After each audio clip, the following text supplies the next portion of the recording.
Hi there, everybody.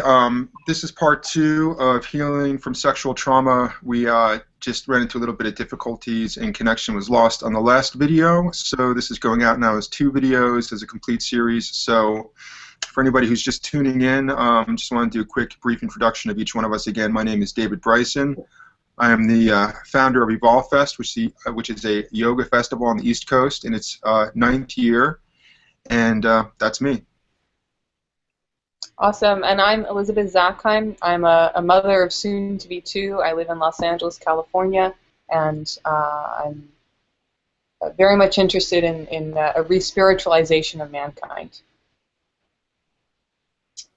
I'm Matt Schild, coming from Chicagoland, and I got intimate experience with some victimization when I was a child of some religious pedophilia, as well as growing up into the fraternity scene and being in bar management and just knowing a thing or two about humans and their sex. And I'm into the transmutation into higher consciousness, however it can happen. You know, no judgment, no shame. We're all where we are, but there is a blockage, it seems. And started talking about it on the internet, and Dave found me, and here I am. Great, thank you, Matt. Thank you, Elizabeth. So just as we were cut off, we were discussing, I was just making a point that when you delve into these subjects of human sexuality, it's obviously really probably the most vulnerable discussion that we have, because it touches so deeply on the areas of, you know, pleasure and possibly shame and guilt.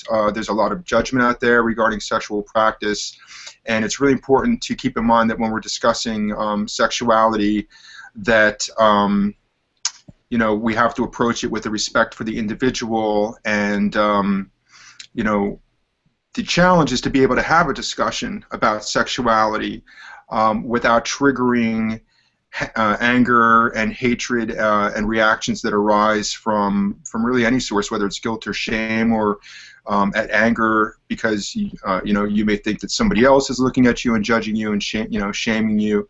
So what we really are trying to do is to have a truthful, honest, and authentic discussion on the matter of human sexuality and healing from sexual trauma.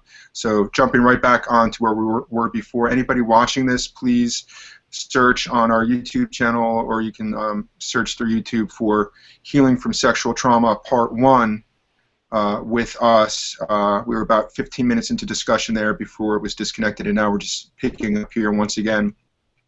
So Elizabeth, I'd love if you can just maybe start by taking up the topic of you know, the goal of human existence, and maybe speak a little bit from the Vedanta, from the Vedic teachings on materialism and you know, spiritual evolution. Sure, I'd be glad to. I study the Bhagavad Gita. I read His Divine Grace A.C. Bhaktivedanta Swami Prabhupada's Bhagavad Gita as it is, taken, you know, word for word from the teachings of Lord Krishna. There's a chapter in the Bhagavad Gita called the Divine and Demoniac Qualities. And in a nutshell, it's very simple. Everything of spiritual life rests on the premise that we're not the body, that we're the soul. The soul is eternal, the soul is spiritual, the soul has no physical component. It is a spark of animating light which gives apparent life to the body. Without that soul, there's nobody here talking. You know, it's just a corpse. So basically, that then begs the question, you know, what are the divine and the demoniac qualities? And essentially, what makes a person demonic is very simple. He's trying to be the body as much as possible. What is the body? The five senses: taste, touch, smell, hearing, vision, etc. And we are in a society which is grossly materialistic, more so than any other time in history, and is, with the advance of technology, the advance of so many myriad cultures and subcultures and practices and things, that it's becoming almost like a gross, complicated network of complexity that it's very hard to see our way out of. And this is what happens when we are encultured to move towards perfect gross sense gratification. That's what we're basically living in right now. Shopping, listening to the media, emulating demonic people, corporations ruled by sociopaths, narcissists. You know, this is standard at this day and age. So what's so bad about that? Well, the perfect demon wants to consolidate his power, take control over material assets, and wield them to his own advantage. What does that mean for everybody else? It means competition. It means war. It means violence. It means a lack of cooperation. The divine qualities, on the other hand, are the complete opposite of this tendency, and something which is virtually unknown in our world today, which is renouncing the body, renouncing the gratification of the senses, renouncing the pleasures that this materialistic society is trying to offer us and tempt us and distract us with, to keep us from realizing our true nature, which is aham brahmasmi, I am the soul, I'm eternal spirit soul. So essentially materialism, in the name of bringing ultimate pleasure, brings ultimate pain. It brings bondage. It means that we are going to be stuck here life after life trying to figure out the thing that we never got to figure out, which is that our purpose is to evolve. And of course, David has his Evolve Fest, the festival of evolution. And evolution means getting off the bodily platform. That's what we're intended to do as spiritual beings. But no one's going to tell you that. There's no commercial that will tell you that, no educational book that will tell you that, no media or figure or political or government head that will tell you that. This is only available to somebody who seeks to know the truth. And that takes a little bit of research and independence of thought and courage to look beyond what we've been told. So I encourage everybody to set aside what they have been told and consider something beyond what we've been told, recognizing that we're in a world which is truly afflicted right now, and there's a very real reason for that. Great. Thank you so much, Elizabeth. Matt, would love to hear your thoughts on similar subjects, and yeah, man, open it up from the heart. Yeah, I guess the way I see it is, yeah, we're a soul, and we're a complete masculine, feminine soul seeking its own androgyny. So it's seeking its own perfect balance. So basically, whenever we try to externalize anything, we're asking for trouble. Whenever we seek outside of ourselves for anything, we're going to be asking for trouble. That's putting them into a body, that's putting us into a body, that's putting us into pain, what Eckhart Tolle calls pain body. I guess I'm going to throw on one thing maybe for the 21st century. In my personal opinion, I believe that now we have the ability to merge the physical and the spiritual into a spiritual body. So you can essentially become a spirit, but fully into your body. That is what I've felt my calling on this planet has been. That's what I've been working on. So I refuse to not live on this planet, but I refuse to not make anything spiritual, or not make anything not spiritual, if that makes sense. Bring it all to spiritual dimension, bring it all to light, bring it all to higher consciousness. And the biggest thing that I see since my own Kundalini awakening and experiencing my own physical pain was that I had a ton of repressed shame in my sexual organs. I could feel it as physical pain. I could feel it as emotional pain. I could feel it as breeding of, thoughts, schizophrenia. I could see it as basically daggers going from different people. Like I would be able to know if someone was having sexual thoughts about me, because I could feel, it's basically, the way I see it, it's like a sexual knot that you essentially, different people throw onto people. And I spent a lot of time managing bars, so I used to see this happen all the time. Like you get drunk enough till your unconsciousness takes over.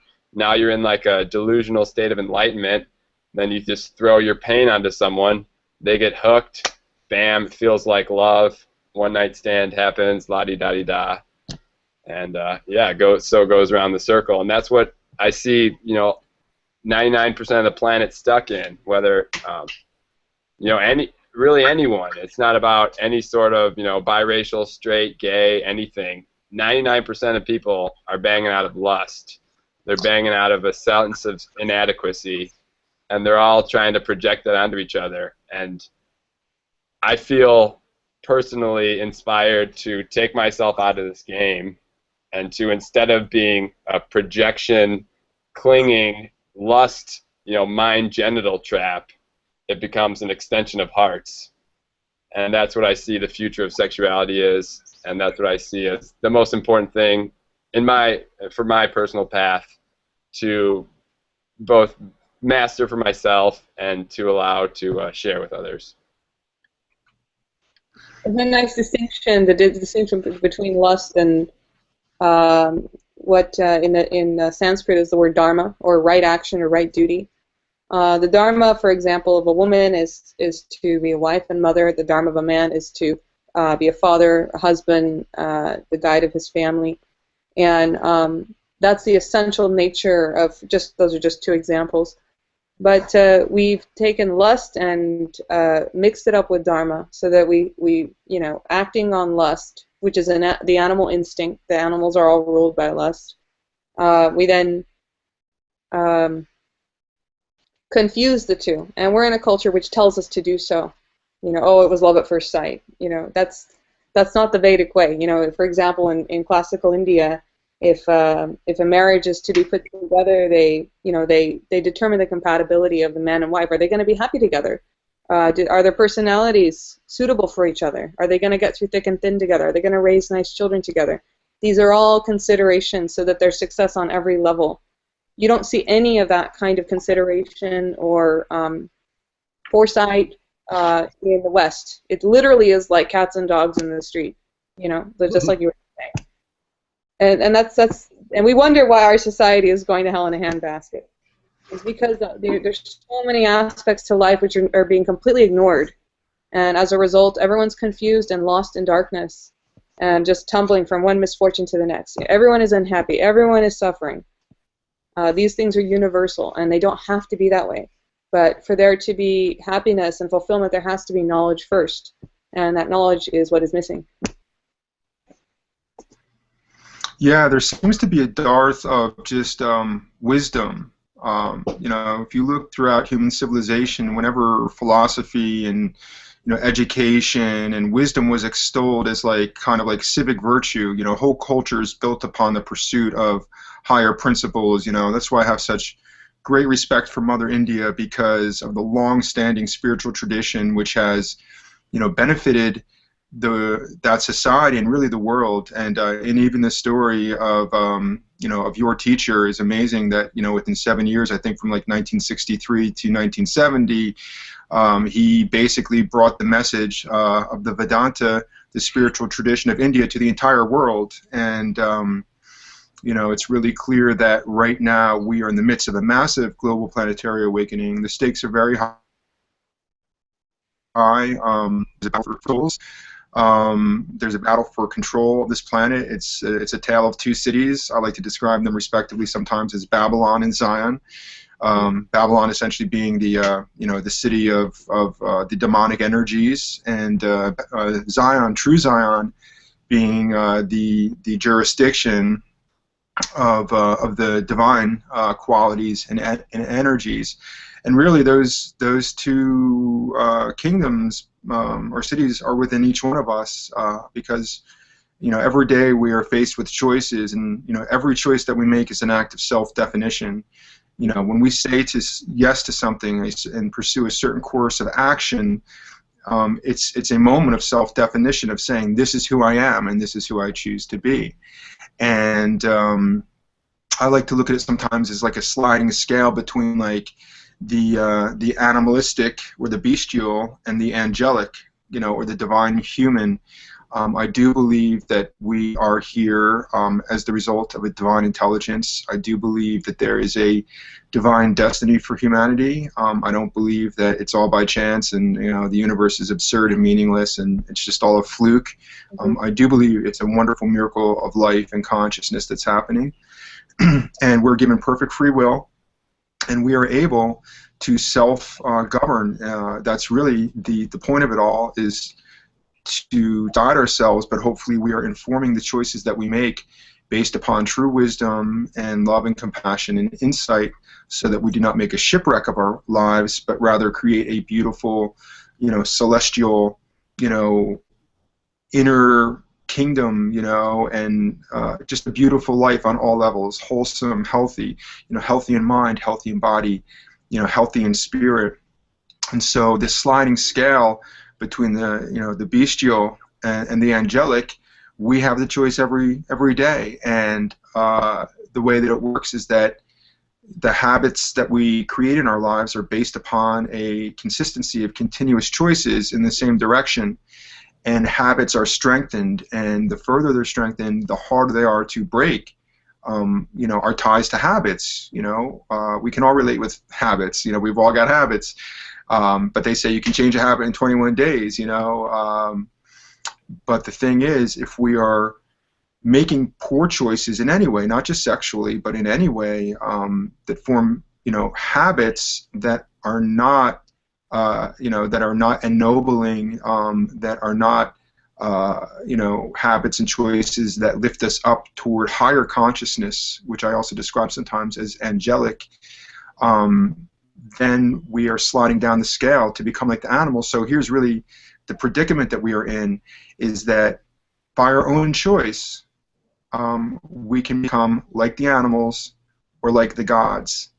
And that's really where the crux of the matter is for me in this whole question and debate. Indeed. Yeah, and this is a sort of a common. I see this topic kind of spanning a lot of genres, which is basically, what is the distinction between man and animal? I participated in this thread by Mr. Bryson on his Evolve Fest page, where I basically commended him for coming out and saying, homosexuality is not the natural order of man, even though we're in a time right now where there's a very strong agenda to normalize and actually, what's the word, stigmatize heterosexuality, or people who are heterosexual and think that heterosexuality is normal. It's like a reverse. It's now like a reverse racism, except I would say this is more like reverse homophobia. It's almost like a forced acceptance, and if you do not accept it, then you're basically targeted, and it's a very violent reaction. I learned that from my thread, that simply because I raise a dissenting point of view by stating clearly that I personally do not believe that homosexuality is in line with nature's design, and I'm not judging people. I love everyone, and that's their own karma. That's between them and God. I'm just saying that as a general thing, on principle, that I personally believe, my life experience, the way that wisdom has informed me, has brought me to that conclusion, and I have the right to say that, and especially in this country where I do have constitutionally guaranteed and protected rights of freedom of speech and expression, and of religious expression as well, or spiritual expression. But what you really have is there's this radical militant agenda that's almost like a forced acceptance, that if anybody brings up a dissenting point of view, you are targeted. And basically, after my comments, the whole thing went viral, and I was getting death threats. I was getting threats from guys who said that they were going to find me and rape me, find me and punch me in the mouth. A lot of hate, simply because I stated my truth, and it was a dissenting voice, against this agenda. And meanwhile, here I am being accused of hate. And there's this whole, I'm not even going to these pages, but all these pages are popping up, and I hear it's trending on Facebook and Twitter or whatever. But I'm being accused of hate, but all the messages that I am getting are filled with true hate towards me, because I don't hate anybody. But I'm sorry to take, you were saying something, Elizabeth, but I just did want to point out that it's about forced acceptance, that you have to agree or else you're in big trouble. Yeah. No, I appreciate you sort of giving people an idea of what's been happening. And for me also, I have to admit, I was sort of intimidated by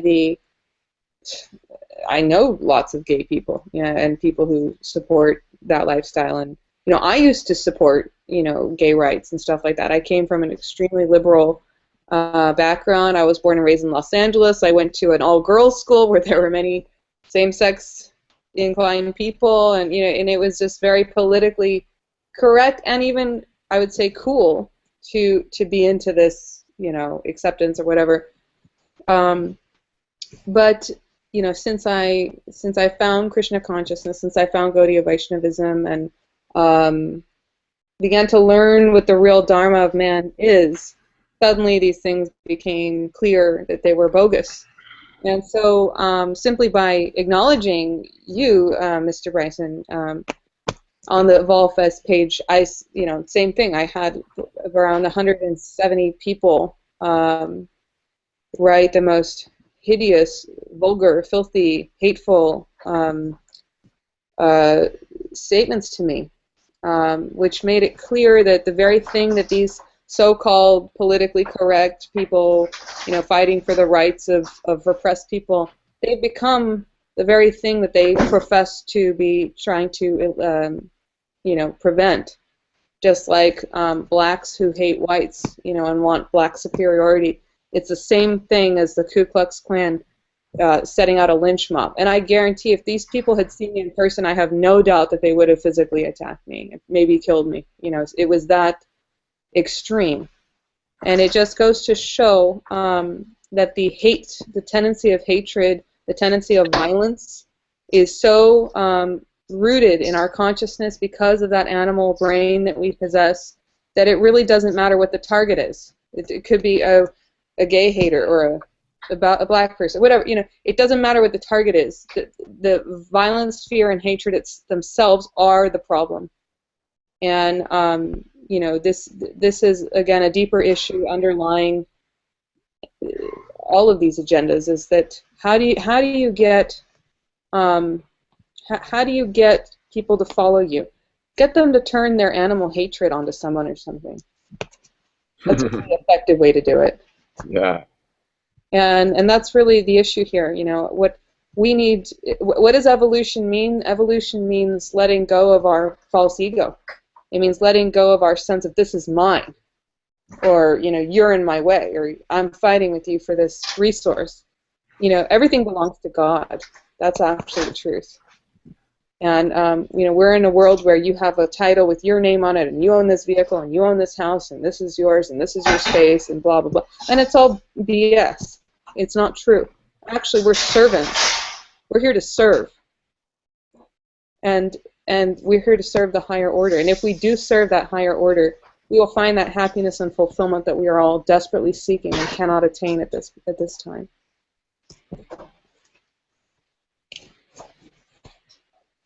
That's awesome. Yeah, I guess my take on the whole, is it natural? Is it whatever? Like I was getting at before, this is my opinion, everyone's at the complete feminine, masculine energy. We're all that, and we're all trying to seek complete balance. So we're these seeds of God trying to balance ourselves out. So we keep taking different forms in different planets, on different worlds, and different times. And the way I see it, the whole gayness, the whole bisexuality, even 99.9% of straight hookups, it's just your karma trying to settle itself out. That's all there is to it. We're all trying to settle ourselves out with our karma. So maybe you're doing some straight stuff, but the gay thing, in my personal opinion, is it's like a sidestep. It's like two souls are like, hey, I got this wretched fucking pain, this shame that I can't fucking deal with. Chances are the guy was molested as a kid. Chances are he's got deep shame. Chances are he can't have, strong masculine sex with women because he feels like a little bitch pussy faggot. So he's just sitting there curled up, and then some other guy's like, hey, I feel like a little bitch pussy faggot too. And it's like, oh, great, all right. And they can actually help each other heal. So in that sense, it's a beautiful, beautiful thing. There's absolutely nothing wrong with that. And I don't want to, piss anyone off by using those terms or whatever, but and chances are most of the straight things, most of the straight all of my straight relationships, you know, have been the same thing. You know, I want to be a super sweet jock. You want to be a super sweet cheerleader. All right, let's put on these roles together. You know, it's the same shit.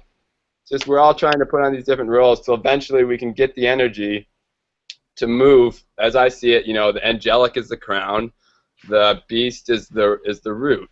So where are you perceiving reality? Are you perceiving reality from the root, or are you perceiving reality from the crown?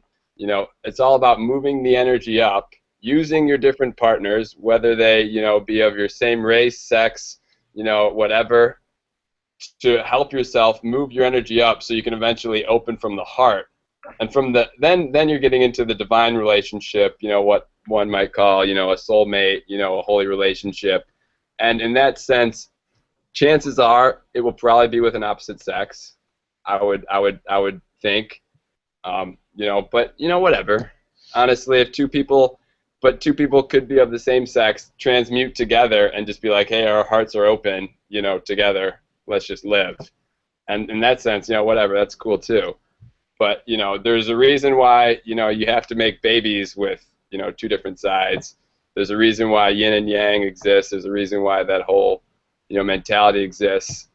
So from that standpoint, I believe that souls are destined to get to, basically, if you're in complete balance between masculine and feminine, then it's like, well, which suit did you put on? All right, I put on the masculine suit this time. Okay, well then, you know, then you become the divine masculine, and then you become the divine feminine based on which suit you put on.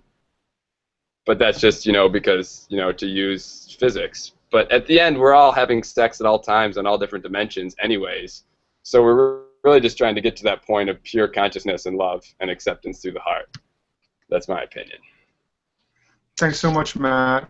You sparked a thought in my mind on the matter of gender, and what I had mentioned in the part 1 of the video, I don't think I mentioned it here, that you know, I very much identify with you know, with the feminine aspect of myself. You know, I'm biologically a male, but my natal horoscope shows that in all of the 12 houses, you know, it's all water signs, and you know, so I'm by birth and by nature very much in touch with my feminine side.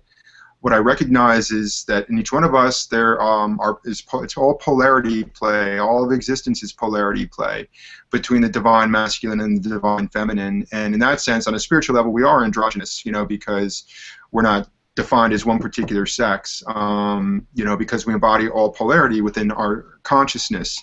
Biologically, we are one sex because, you know, we come into the world and we're male or female, and you know, sometimes I like to say, you know, if there's any confusion about gender, just, you know, look down between your legs. And I don't mean to be insensitive about that, but you know, nature recognizes only 2 genders, which is male and female.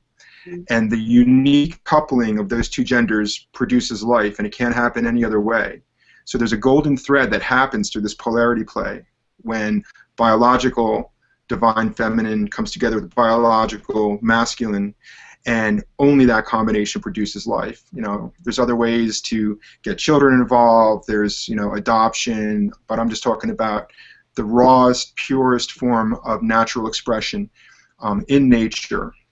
And you know, one part of this militant radical agenda is to suggest that there's not just 2 genders, but there's thousands of genders. And the way that I understand that is I'd like to clarify saying when you have these 2 extreme polar opposites of the divine masculine and the divine feminine, you've got this whole space in between the 2. And you can work your energy, like, you know, when I want to write a song, you know, what I'll do is I'll go down by a body of water with my guitar, you know, because the water is, to me, feminine and helps me get into a reflective and intuitive state of mind. And I like to be outside in nature, too, because nature, to me, is feminine, and it puts me in touch, you know, into a receptive mode. And to me, that's really the defining characteristic of the divine feminine is receptivity, whereas the male dynamic is projective.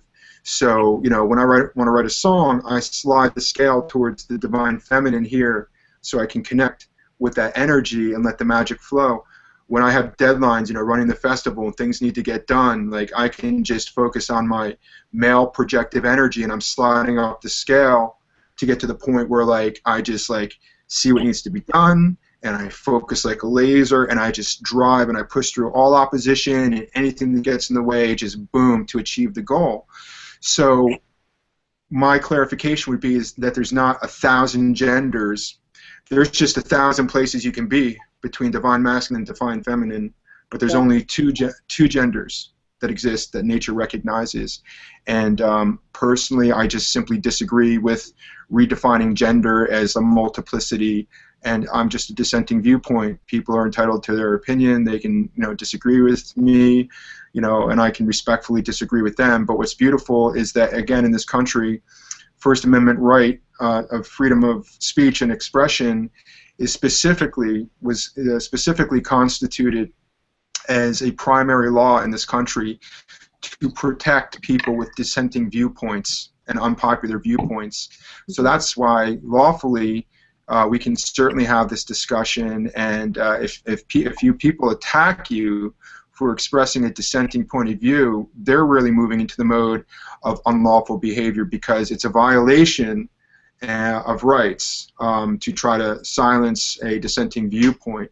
Everybody should have a chance to speak their truth on the platform, and we should all really be learning how to respectfully, peacefully coexist while we may have radical disagreements. Like yeah, I do not buy into what I perceive as a radical militant gay agenda that's being driven by political forces that are even outside of the community of the gay community, and I have friends in the gay community who I love, and I know that my words recently have hurt them, and that's my own karma that I need to deal with. I have some work to do, to mend some stuff that I've created, a little bit of a mess, and a big mess in some ways. So that's my karma. But there is an agenda. It's very clear to see, because all you've got to do is just connect with mainstream media for a couple hours, and it's just like this endless propagandizing of these concepts of, almost like, again, the celebration, almost kind of like heterosexism is like square and uncool. They're repressed, they're probably Christian, they're probably religious freaks, there's no real freaky enjoyment, but like the smartest people, the most creative, the most trendy, they dress nice, their grooming is perfect. It's the gay community, and the idea is that the media is being used to present this image of the superiority of this lifestyle over heterosexism. And just as the gay agenda and people who are gay stand up strong for their identity of their community, I do likewise. I stand up strong for the identity of my community of heterosexism and traditional family. I do believe that the divine trinity is Father, Mother, and Child, and that divine trinity is at the foundation of all reality. Even if you look at like the Platonic solids, you've got the tetrahedron, which is basically a three-sided pyramid. It's the most structurally stable, three-dimensional object that can possibly exist. In other words, it's harder to push over a tripod stool than it is to push over a four-legged chair, if that kind of makes sense. But the whole idea is that this theme of Trinitarian dynamism is evinced all throughout nature, and you can even see it in the Hegelian dialectic of the thesis and then the antithesis. That's just another way of describing the polarity play between divine masculine, divine feminine, or vice versa. You got your thesis, antithesis, and of course the merging together is the synthesis. So if you got divine masculine, divine feminine, father, mother, when they couple, okay, they create new life, and what emerges from that is the child. Mm-hmm. Very nice. Yeah, I'd like to comment. You were both sort of talking about like just the spectrum of the male to female and the androgyny, of the human being. And I would say, yes, the soul has no gender, that's for sure. At the same time, we're put into these bodies for a very specific reason. It's not some random thing, there is an entire paradigm to femininity and an entire paradigm to masculinity.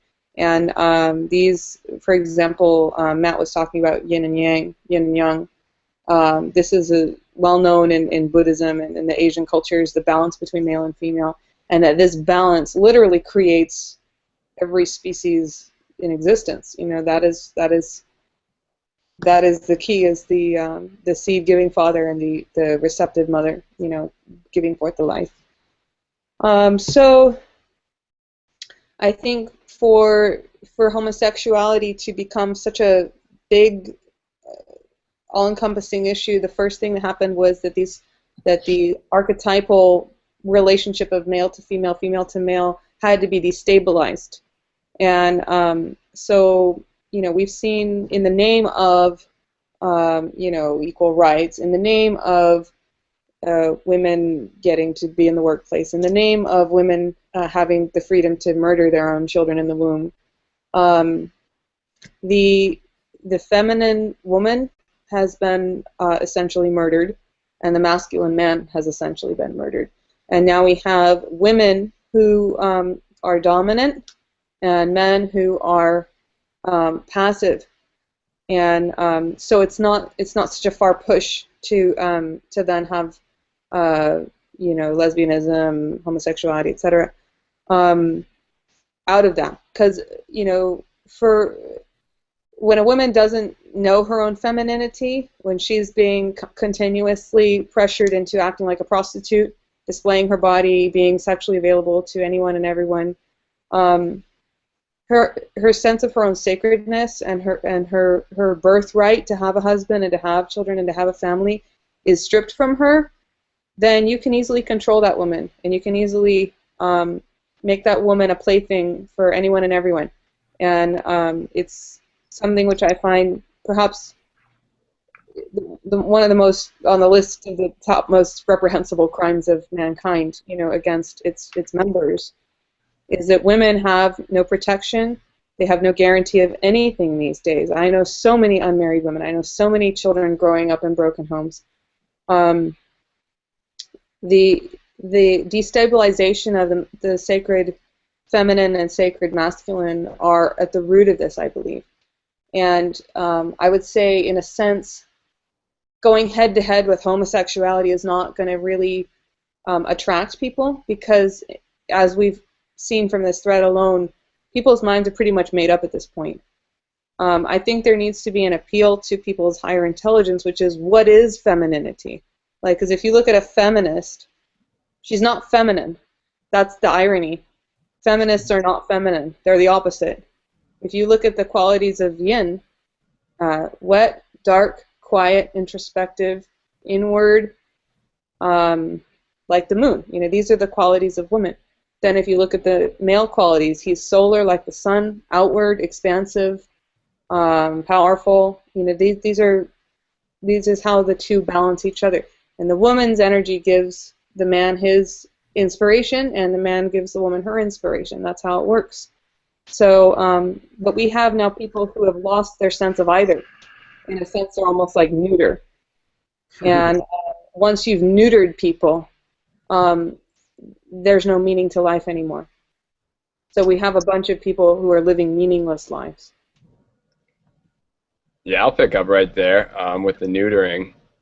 So, yeah, my spiritual awakening, you know, I literally could see, smoking a blunt with all my friends, that they all were neutered, that they all had this huge claw right in their root, right, like covering over where their genitals should be, a massive energy wound.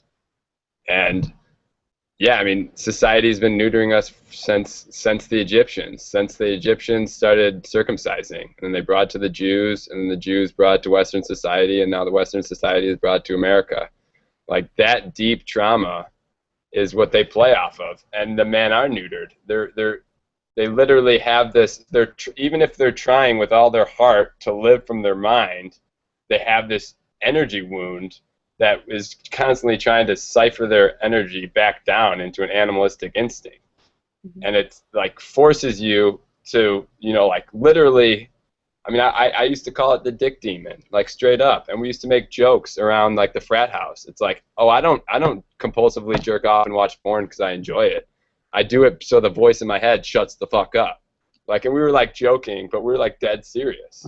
Like, we're like literally, we've gotten this claw where it's like we are forced to basically objectify ourselves and our surroundings, and all of society is running off of that, because once we start objectifying ourselves, then we objectify others, then then our love and our sex and everything isn't genuine, then we need a bunch of material shit around us to make ourselves feel better.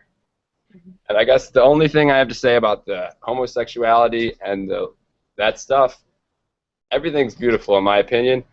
I just want everyone to know that they have a choice, that they have a complete choice over their life. And I see so many people having sex, whether straight, anything, basically out of lust, basically out of magnetism, where they literally don't have connection to their real self. They're like compulsively forced to do it. And, society is basically running into their head. You have to pick a side. That's the whole duality game. Pick a side. What are you? You have to do this. There is no, so basically this whole, I remember I had this roommate once, and he was like 21, I was like 23. We were only living for a couple months. And he was like, "Yeah, man, I'm realizing now I'm gay." I was like, "No, you're not, dude." Like, I was like, "That's the most ridiculous." Like, what? It's like, "Yeah, I'm gay." I'm like, and eventually I ended up being like, "Whatever you want to do, man. Like, I still love you. It's all cool, but basically, know that you have a choice. Like, Right. you don't have to be gay. Like he was really fat. Now he's really skinny. He's super awkward with girls. But that doesn't mean that you have to be gay. It just means that, like you're awakening. You're awakening to your feminine side. You're awakening to a higher reality. And even if per se, you had a gay experience, that doesn't mean that, the media would love to tell you, especially for guys, "Oh, now you're a bitch faggot. You're already, like, you're off. You have to be. You're in this club now. You can't come back to this club. You're in this club, and you're stuck. You're stuck out there." And that's the only thing that I would have to say about the homosexuality. It's just that, like, you're not stuck anywhere. If you're totally happy and you are thrilled and you're with a comfortable, happy partner, by all means, love everything. But if you're like, I'm stuck here, I need to go drink Bud Light and, have a dozen partners every year, because of this, basically they're being controlled by this shame cycle. Right. Then you don't have to be controlled by your shame cycle, and that goes for straights, gays, married people, high schoolers, college kids, everyone. That's all I'm saying. I'd like to then respond. You mentioned your friend, and you said he declared, "Okay, I'm gay," and you said that he's very awkward in the presence of women, and I got a mental image of that person. And it just brings to mind to me how conditioned I was, into it. I literally fully believed what I believed. I fully invested in what and in my sense of self as well. And I think this is really perhaps something people might not be aware. Like you were saying, you have a choice. I think that's a very powerful thing. Is that we're not static beings. We're not fixed, and we can evolve certain beliefs and devolve certain beliefs and come out of certain beliefs with the right influence. For example, if your friend it sounds to me like he was probably emasculated, somehow by some force along the way that made him feel like he could not be a natural leader. Now, in the archetypal man is the leader. He goes out, he brings the food, he brings money, he supports the house, he is the strong protector. He has a stronger body. He's taller. He's stronger than the woman. He has a role to fulfill. But it sounds to me like just that brief description of your friend that he probably, the women around him probably predominate, and he probably takes a back seat. And that's very tragic and sad and pathetic. And if for a man who is like that, well, it kind of makes sense that he would go into that direction because he doesn't know who he is. Mm-hmm. So if a person doesn't know who they are, then they're easily controlled. They're easily pushed into things that they might not naturally be inclined to, but they feel that they can't help. Like you were saying, Matt, that he feels like hey, you're a member of the club now. You're never going to escape now. You're one of us. And that's that is tyranny. That is absolute tyranny. A person, above all, deserves to know who they are, and that I believe is the purpose of life, is to know thyself. And if a person has been brainwashed out of knowing themselves, out of inquiring into who they are, inquiring into the purpose of life, you've got an effective slave. And when I see, you know, when I drive past a gay bar and I see these guys acting like absolute idiots, or, you know, a nightclub, I see people on drugs and just acting disgusting, or celebrities flaunting their plastic surgery and flaunting their obscene wealth and flaunting their obscene materialism, I see people who absolutely do not know who they are. And they're not happy, and that is proven by the fact that their families cannot stay together. Their lives are always falling apart. There's always, you know, gossip or whatever about some dreadful thing happening to them. So it proves that when a person does not know who they are, they're a total victim of society, and therefore to be used by others. And that's the real crime here. Yeah, you guys both made a really important point, and this was really getting to the nexus of the subject that we're dealing here, which is healing from sexual trauma. Emasculization and its opposite in women, defeminization, I guess you might describe it. Getting to circumcision and tracing it back to the Egyptians, originally circumcision was instituted as a way of marking slaves.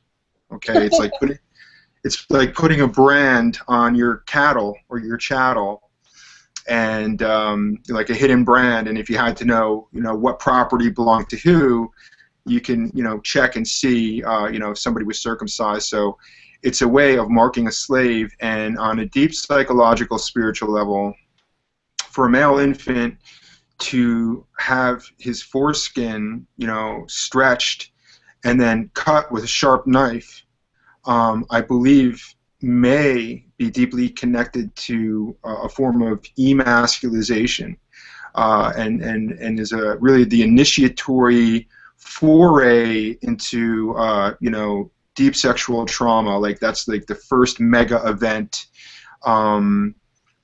It has to do with the fear of the sex power, of the male sex power being actually cut off. It's a threat because the penis isn't cut off, but the foreskin is. But on a certain level, there's no distinction, because spiritually, psychologically, you might as well just have cut off the entire penis.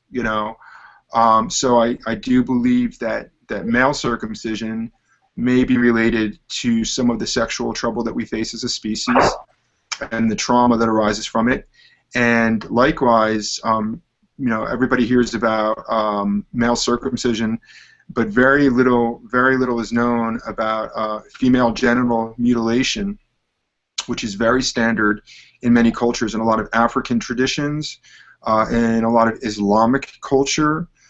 And to me, it is extremely outrageous, because in the case of female genital mutilation, in many cases what they're actually doing is cutting off the clitoris, which is, to me, the greatest affront and blasphemy against the divine goddess, to deprive her at birth from her pleasure center, and the ability to experience clitoral orgasm, in a loving context.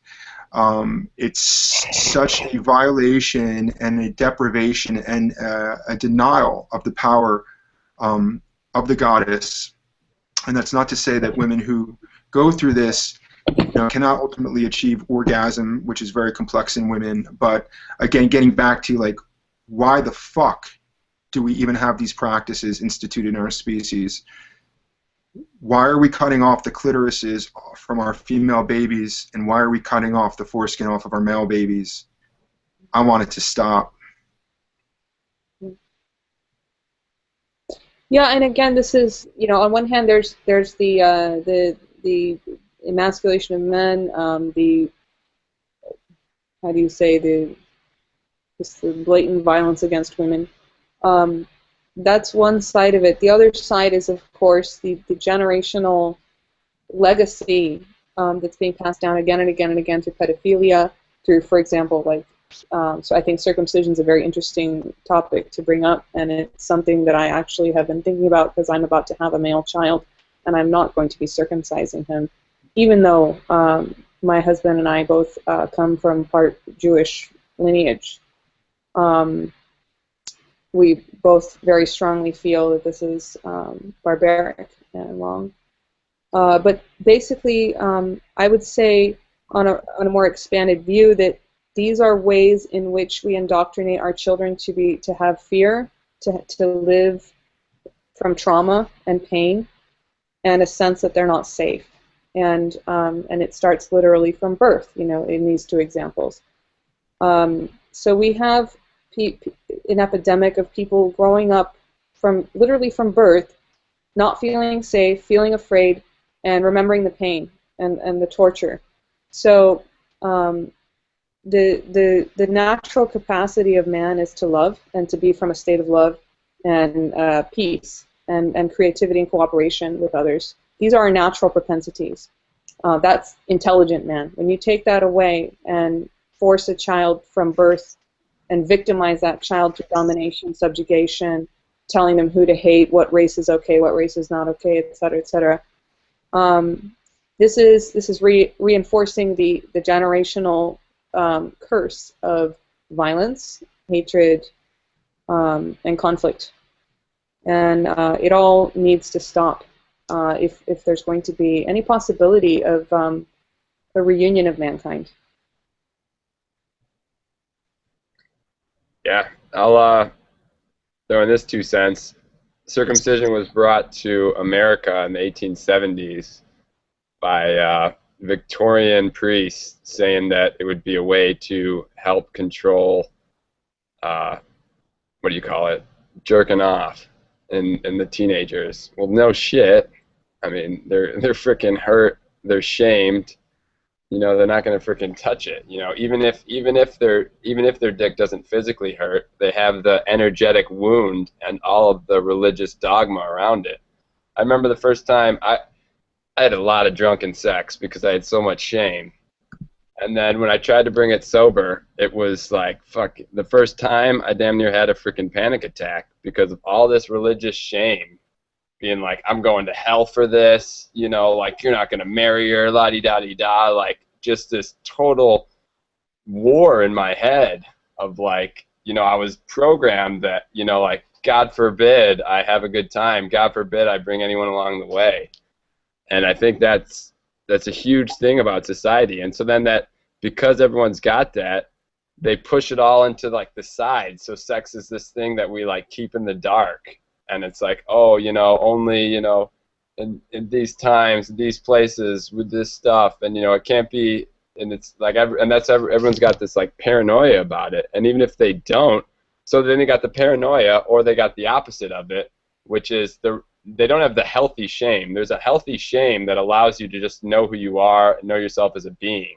But since you're so far shamed in one way that you have to jump and release any sort of shame to try to play the other side. So that's where the whole super macho bro syndrome that I see so obvious in the fraternity and the bars. And honestly, I was at a terrible case of it. I call it bro syndrome. Like, you physically just become like, you watch a bunch of porn, you create this freaking bro mentality in your mind, and you get drunk and you have sex with girls, and you create this bro. I mean, it's disgusting. I'm embarrassed talking about it, but it's the truth. And I in middle America, frat guy land, Chicago, bar guy land, I was normal. If anything, I was still, bringing awareness, still being like a relatively large light. I just happened to have a bunch of energy, and every time I got drunk, oh, well, what do you know? It happened again. And then, you would never want to bring it to a serious thing because both parties who just hooked up, the male and the female, are so shamed emotionally that when you actually try to, meet up and talk about your real life situations and stuff, it's like, whoa, that's some deep shit. All right, let's go just get drunk and find someone new.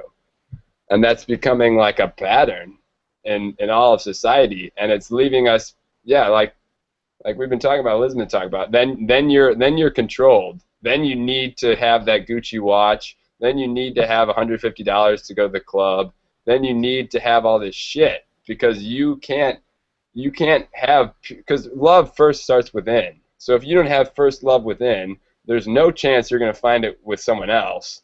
And so then the someone else's that you keep finding are just going to keep reminding you they don't have love within, which is just going to keep reminding you that you need more shit, which then you're going to go back to your freaking office. You're going to want them to, you know, trade more oil so that you make more commission, so that you can buy your Gucci watch, so that you can maybe, you know, maybe this Friday is the big night and, you know, Victoria's Secret model is just going to show up and just blow me every day for the next 80 years, and, you know, everything's going to be perfect, you know, and that's like the delusion of the modern man. You touched on something really important, which I would describe as intimacy, which it's the one thing that on a heart and soul level we all really want, but we're also so afraid because we know that intimacy involves authenticity, honesty, vulnerability. It involves sacrifice, commitment, and responsibility. Sex is a supreme gift created by God for enjoyment and for pleasure. But we have it all kind of in reverse, you know, going right for the, you know, the prize and bypassing kind of like the beautiful, you know, there's something kind of beautiful about courtship, you know, and the chase and the play of wooing, you know, the other one into your life, whether it's the woman using her feminine charm, you know, to woo the man and to draw intimacy from her own attractive ability, and then, you know, the man's ability to use his, you know, seductive skills. And I'm not talking about pickup artist seduction or anything like mischievous, but, you know, to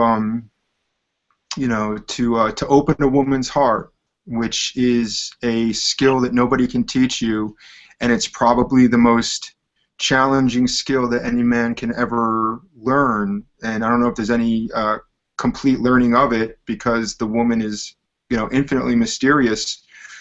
But, you know, to approach a woman with the desire to open her heart and to, you know, unfold her mystery, it's such a tender and precious process.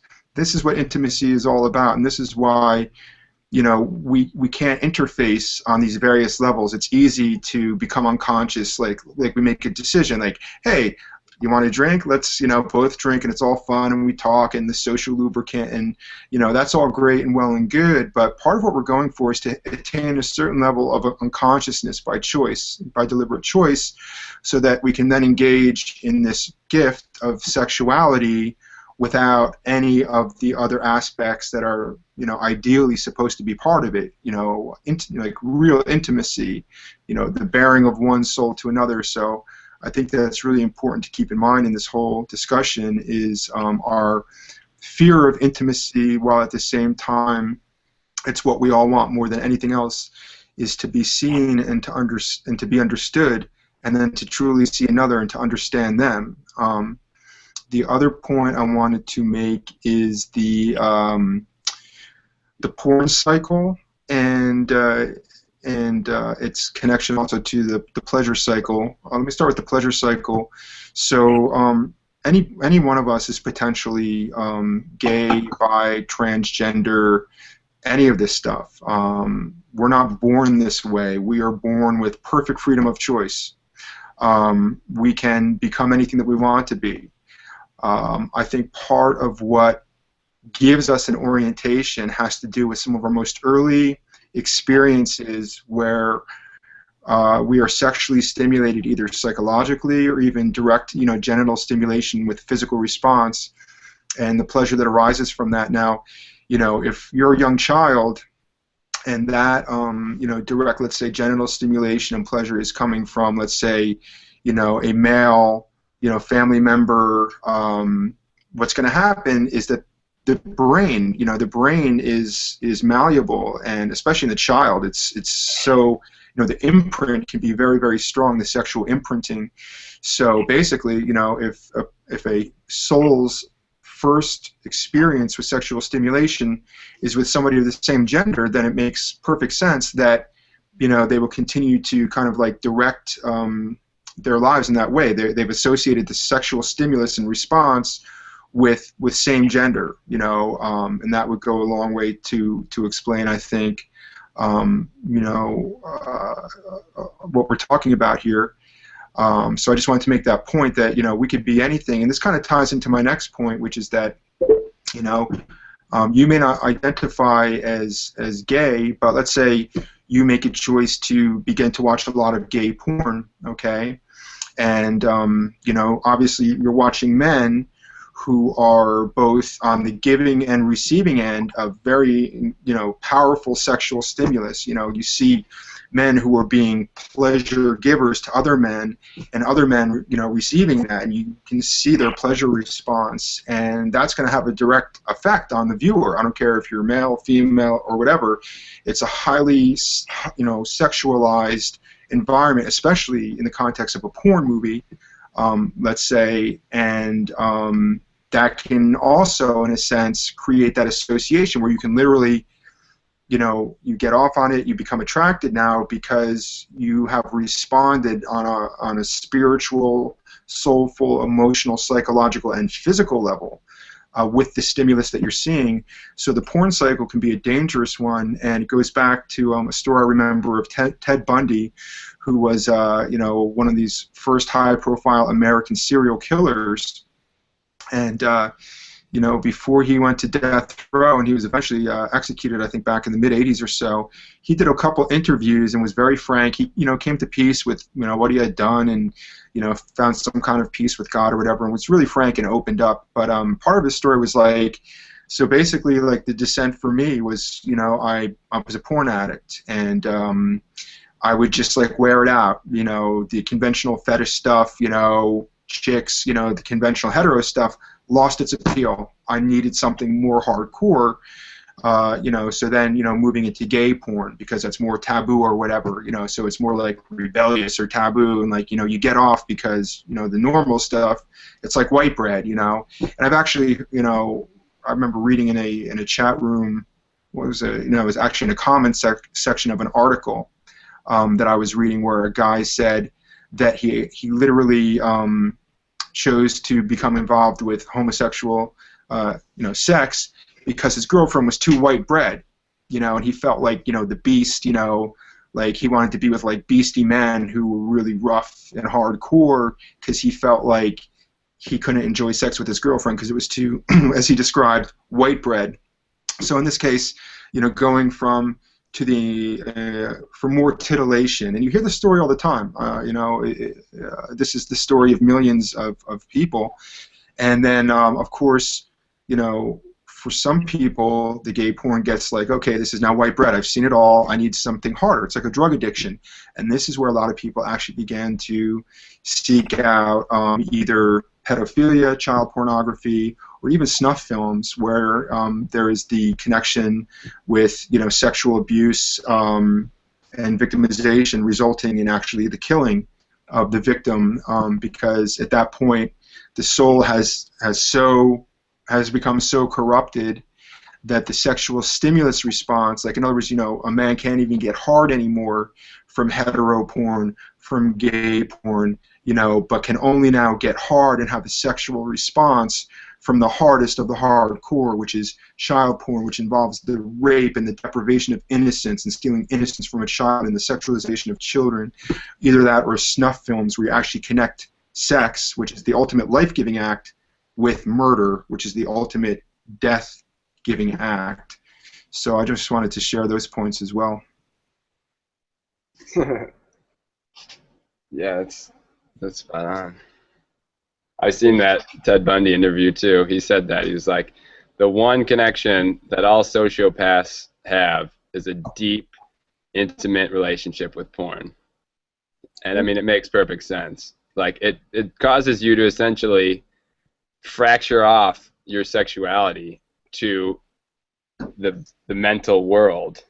And then you instead of becoming, aroused from within and then projecting it out, you become aroused from the mind, and then it shoots down, causing you then to be aroused.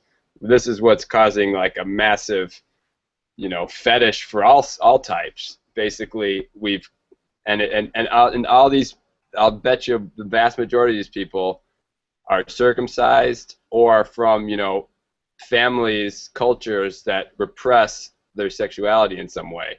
So now they've disidentified from their sexuality, they've disidentified from the body, and they've essentially given it up to the gods of the porn. And then, you know, you need that mental fixation before you can get the physical fixation, you know, and then that you become a slave to that. You become a slave to the mind. You become a slave, and yeah, then you need more hardcore shit, more intense shit, till eventually you're like, you literally, the energy, literally, the energy that I had, literally, ideally would want me to just jump off a fucking building. The next thing it would want me to do is just blow my brains off. The next thing it would want me to do would just be like violently rape children. The next it would want me to like violently rape, you know, men and women. The last thing it want me to do is like real intimacy. You know, that's like the energy, and it's just basically like shoving you down into like deep bestiality, deep self-loathing, deep shame. And that, like, literally you become like cooked in it, and then you become, you know, a porn rabbit. You become a porn rabbit, you become an alcoholic, because that helps, you know, manage the pain, helps you, allow you to become delusional enough to actually have third-dimensional physical sexual experiences, because you've essentially shut yourself off. And then yeah, you could become this like cycle. Like, if any of you guys seen the movie Shame, or if anyone's watching this, like the movie Shame, holy shit, if you want to know what dick pain feels like, watch that movie. It's like, oh man, it's a vicious cycle. It starts with porn, and then there's one night stands, and then there's a disidentification with the self. It starts probably with it starts in childhood with like a internal inadequacy and also shaming from a societal standpoint, and then it just develops into this knot at the base of your spine that will essentially want to force all your energy into your dick. And that's where, you know, guys, I call them dickheads. You know, I've been a dickhead, like a huge dickhead, and like you literally live from that place, and everything becomes sexual. And then if your sexual advances aren't, you know, worked out either by, you know, a blocking on their side or a blocking by your own psyche of like ripping away your sexual energy, then you get all the rage and the anger that is really trapped up into there, which is, you know, the rage and anger of like, hey, welcome to planet Earth, fuck you, you know, go try to enjoy yourself, you know, which I truly believe is, I'm going candid on this one, but yeah, like, it's... I'd like to bring a couple points into consideration. You're both talking about intimacy and obviously what happens, you know, when the mind is perverted, you know, all the way down into hell. What I don't personally, my belief now is not that intimacy is what you begin with, but rather what you end with. And what do you begin with? Well, one thing which the American culture has basically lost complete sight of is the natural marriage dynamic that actually, you know, in classical India, and still very much is the rule in India, although it's, of course, changing by the day thanks to our country and the Western culture, is that marriage is, you know, right away. You know, when the girl hits puberty, you know, there's a good age, 5 to 10 year age difference, and she's married, and she doesn't have to go through the hell of not knowing who she's going to be with, who's going to be the father of her children, having to play the dating game, having to be playing the field and being used sexually by one man and then another man and then another man. You know, this is abhorrent in the eyes of the Vedic civilization. And similarly, the man is not indulging his genitals by just going from one woman to another woman. No. Marriage is the foundation of life in the Vedic culture, and in that institution of marriage, the man and the woman have their expression, they have their fulfillment, but it's not the focus of life so much as one aspect of their lives together as a married couple, and through the course of the commitment to marriage, without this constant trump card of, oh, I can always divorce you, I'll take you to court and sue you for all you're worth, nightmare that we have in the United States. They're actually committed to each other and committed to marriage itself. You know, my spiritual master Srila Prabhupada says stories like one woman whose husband was blind and therefore he could not work. She would take him every day to a tree where he would beg, and people would give him, you know, just little bits of money, and that's how he cared for her. And she never left him. That is unheard of in the West. Women don't have that sense of chastity. They don't have that sense of loyalty. And marriage does not have that sense of sacredness, because we're so materialistic that, you know, if you can't get me my coffee maker and my sports car, forget it. I'm going to go find somebody richer and younger than you are. You know, this is the disgusting mentality that we are brought up to believe in. But if you actually take a man and woman who both from puberty or shortly thereafter say, this is my life partner, end of story, no questions asked, this is who I'm meant to do my work with, this is who I'm meant to procreate with, this is who I'm meant to be a part of society with, it eliminates pretty much all of the nonsense just right away, just eliminates it. It also gives autonomy to these two people. It gives them solidarity as a family. It gives them standing as a united group. We don't have united groups these days. We have broken homes. I mean, if you think about that word broken, there's no power there. There's no autonomy. There's no solidarity. You have people who are just helplessly dependent on an evil system because they don't have their own cohesive family system. So personally, I believe intimacy comes as a result of the commitment to marriage itself. When two people say this is what we commit to, intimacy comes out of that, because you're put together and you're facing life together, and your children are a reflection of that. Once you were both talking about when a child is born, they're imprinted instantly, even before they're born. In the womb, they're imprinted all the way throughout their lives with the ideals of their parents. If they're raised by gay parents, they're going to have gay ideals.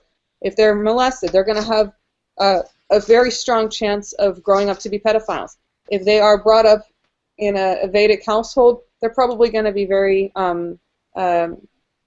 Vedic in their life approach, because my spiritual master says that children are like blank slates. They're completely unformed in their consciousness. So everything the parent gives to the child absorbs and then goes on to live in that style. So it's really a matter of first of all abolishing the divorce law, abolishing abortion, abolishing these horrendous modern concepts which are absolutely designed to destroy family solidarity and destroy the fulfillment of that. We're seeing how unhappy people are, how many unmarried people there are. They're all unhappy because they don't have anything. They don't have anybody. They can't trust the very person that they give their body and soul to stay faithful to them. What to speak of have a lifetime together? I mean, this is so sad. And this is the reality that we're facing. Nobody can trust anybody else because there's no commitment to anything higher than their own sense gratification. That's where dharma comes in, or right action, right duty, the essential nature of something. The essential nature of a woman and the essential nature of a man are to come together, to stay together, through thick and thin, as the Christians say, through better for worse, sickness and in health, till death do us part. That's the right way to do it. And the fulfillment that we're all looking for comes from that. And that's what's missing. Yeah, for sure. Yeah, I see it the same way. Like, marriages I think of it, they're your training partners. Like, let's be honest, the way I see it, we're all souls trying to, reach self-realization, to completely balance and reach self-realization.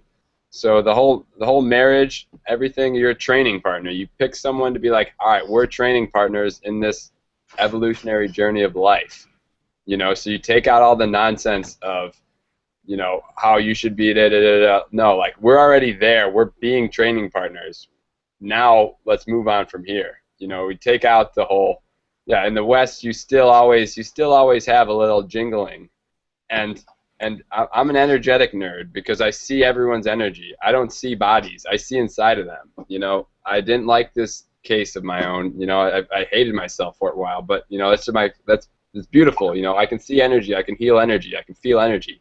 We're energy beings, and basically, even if you say, you know, you're committed to them, but you still got that energy knot in your sexual energy, you know, you will still get hooked. You will still get hooked. So it's your job as a spiritual being, and it's your job with your partner to be like, hey, we got hooked.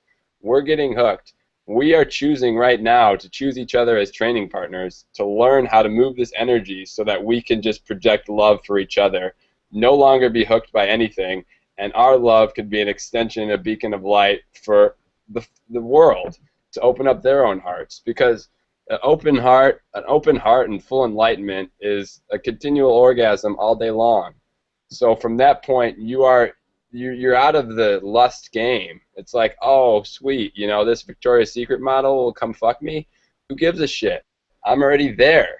You know, so if you're at that state, and you got a wife, it doesn't matter. You know, oh, I've moved on, I've been so successful.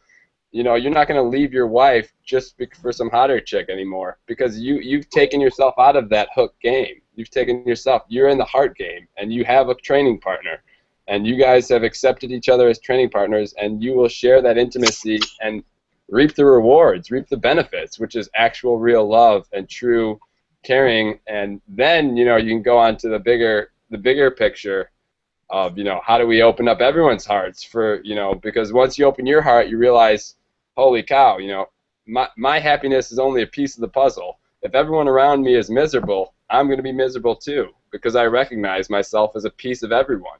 So now that's where it comes, all right, well, now let me teach these people. Let me talk to these people. Let's start opening up everyone's hearts. And that's the future, and that's what I think the purpose of this call is, and that's the purpose of my life, and that's the purpose of evolution and talking about sex and getting to the root causes of why people want to have sex, why these things happen, so that we can just get to hearts, and we can just be hearts connecting to hearts. And from that place, you know, it's beautiful, it's joyful, and it's peaceful. Beautiful, brother. Thank you. Yeah, I think part of our whole challenge as spiritual beings is to help heal the rift between the divine masculine and the divine feminine. And sometimes I like to use, you know, a narrative or a story for its explanatory power, because, you know, whether it's true or not, you know, this is really the power of myth. It helps us to make sense of certain complex issues or matters that are, you know, difficult sometimes to really wrap our heads around. And so when I speak of healing the rift between the divine masculine and divine feminine, you know, basically the story I like to tell is like, imagine, okay, that there was originally, like, you know, a god and a goddess, okay, and that there was some kind of rift, okay, on a cosmic scale, and a great wound of separation occurred, and that love and light is seeking to find its way through all of that separation anxiety and darkness to reconnect with what was lost, from the pain of suffering of having lost. You know, like the song goes, you know, you don't know what you've lost till it's gone. And this is really how love can be magnified too.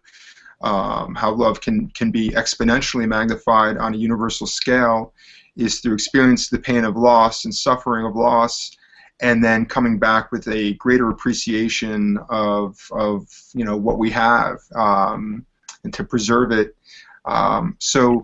So imagine that narrative, that there is this great separation between the god and the goddess, and now, you know, since we know that reality is holographic or fractal, as the first Hermetic maxim maintains, that as above, so below, this infers that we live in a fractal reality, and we can come to a knowledge of the truth, and we can ascertain truth through the power of mental observation. By simply, you know, observing things as they are, we can make certain inferences that will actually help us arrive at an understanding of the truth.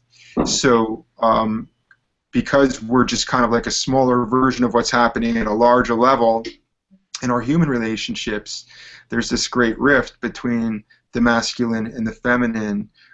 We both become rubrics to each other, this, unsolvable Chinese puzzle, and there's this, deep rift between the sexes, and each one is like this distinct club, and that's why it's easier sometimes, rather than really dealing with the challenge of what it takes to connect authentically with the other gender. It's sometimes easier just to say fuck it. It's a mess, too much work. Like I can relate more with my club.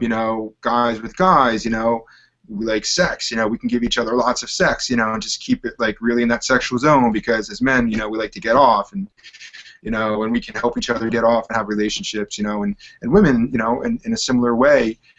Because they suffer so much abuse and pain as a result of, abuse coming from males in their lives, or neglect, that they fall back in an emotional way to a nurturing place where they know they'll be seen and heard and understood and felt, and they cultivate relationships in that safe zone. So there's this huge rift, but how can we kind of like all come back together in a place of love and trust? And it doesn't mean that gay people have to stop being gay or anything like that, but like on a more cosmic scale, like how is it that no matter what context that we're in or who we're with, that we can really help that healing process of like saying, you know what, I accept this challenge. It may be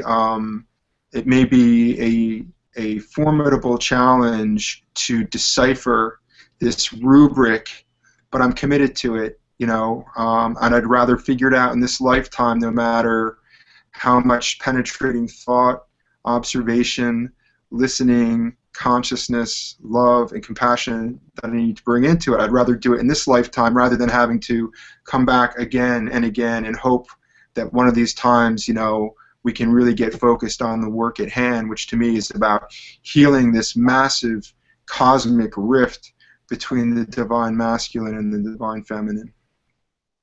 Very nice. Yeah. Yeah, I see it. I mean, I think it's interplanetary.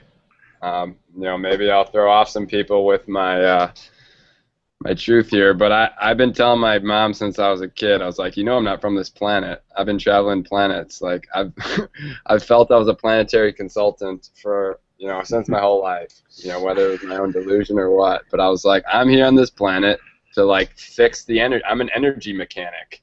I can see clogs in the energy, and I talk about it. And yeah, I mean, this sex shit.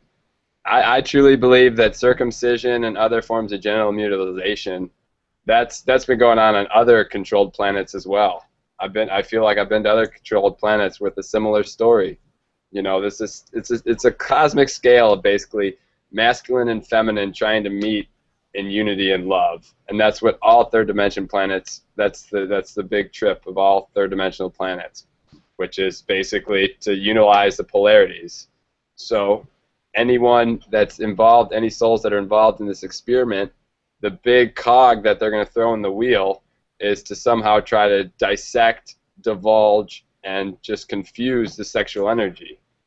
And everything about the control system of this matrix is to do that. And then once you got their sex confused and controlled, I mean, yeah, like we've been saying, they're slaves. Then you sell them shit. Then you give them shit. Then, if anyone tries to speak up and be like, hey, this should not be this way. I'm speaking up for the planet. Stop poking holes. They're going to be like, shut up, faggot. And you're going to be like, oh, shoot. All right. Because you got molested as a kid and you're freaking freaked out or something. That's how it all is controlled. The thing is that materialism and sexuality and greed, all these things are the inverse proportion of God consciousness. So in the traditional Vedic system, there's 4 stages to life. The first stage is, brahmachari, and then grihastha, and then vanaprastha, and then sannyas. Brahmachari means male, celibate, monk, or student. The classical system was simply this, that in the first, let's say, maybe 20 years of life of the male, 20 to 25 years, he would undergo rigorous spiritual training. Basically, as Matt was saying, bringing the energy up from the animal to the, the crown chakra, to a state of real God consciousness, when one is truly conscious of God or Krishna or the Lord. There's a natural de-emphasis in the interest of sense gratification, pleasuring the body, that happens. It's kind of a detachment. After brahmacharya, that man goes into the grihastha ashram, or householder life. So having gone through the purificatory experience of brahmacharya, he's then in the, shall we say, sense gratificatory experience of married life. You're having sexual intercourse, you're having fancy food that your wife makes for you, you're having a house, you're having physical possessions, you're holding land, you're holding cows, whatever. This is very different from having a completely austere life as a student, right?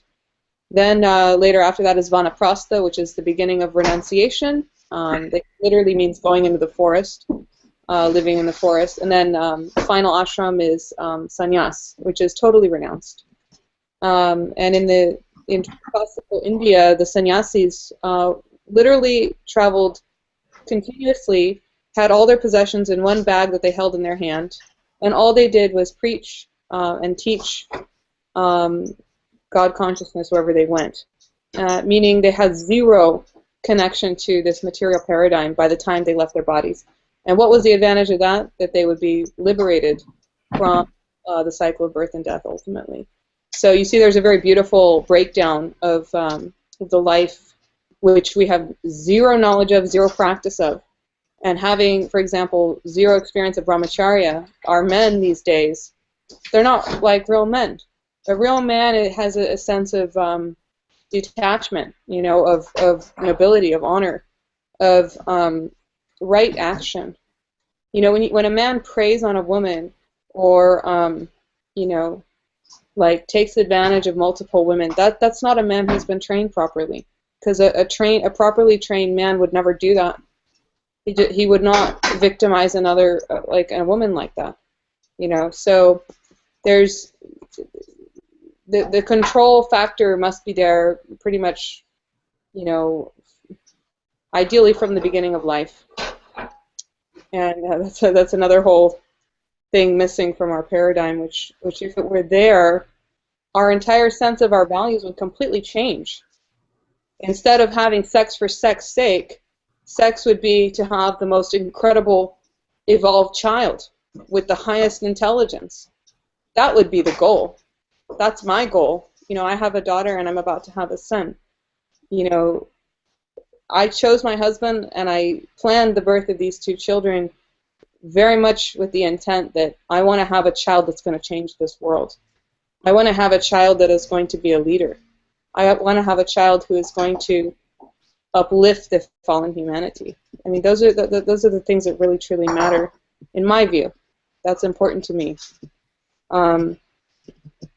So again, our sense of values, I believe, need a massive shift, and our sense of what is important also needs a massive shift.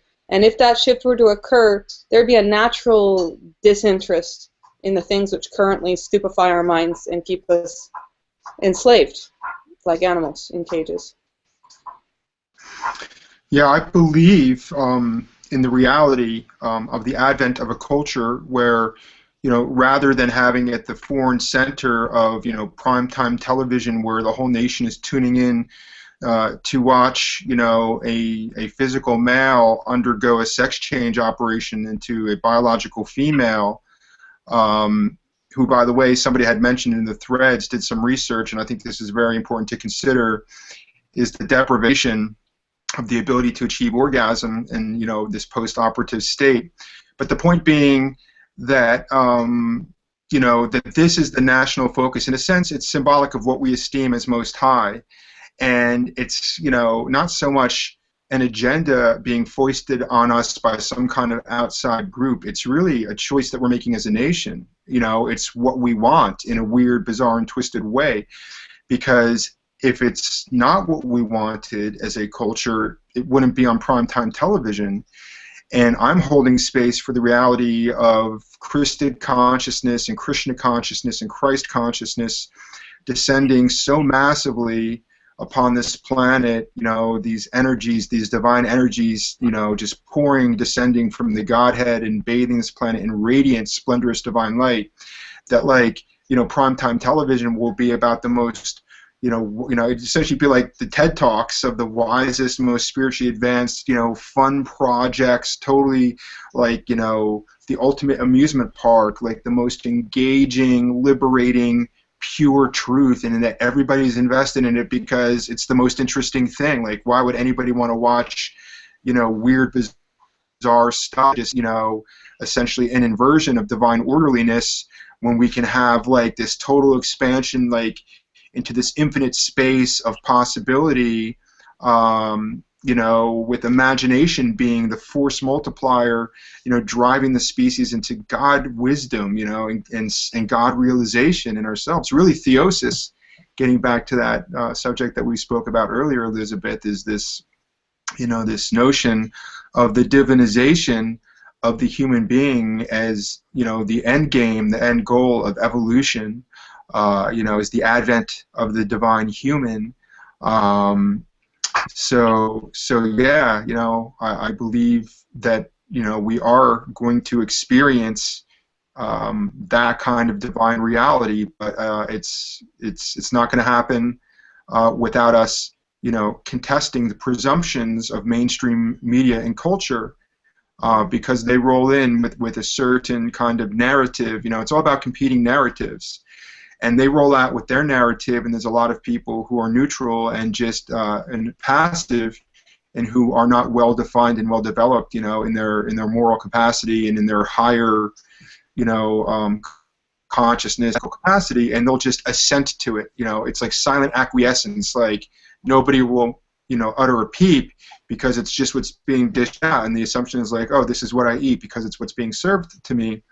But when we decide that mainstream culture is not delivering standard fare, it's not acceptable by everybody, that's when I will get up and say, no, I prefer, I will not partake of this, and I demand something better, more worthy of our species. So we are the ones that we've been waiting for, and we can define culture, but it starts first at challenging it, at balking at it, at the presumption that this is acceptable, and that this is, like, somehow, noble, like, oh, and this is a whole other factor that I think is important to address, is the illusion of gaining personal moral merit by holding a popular opinion.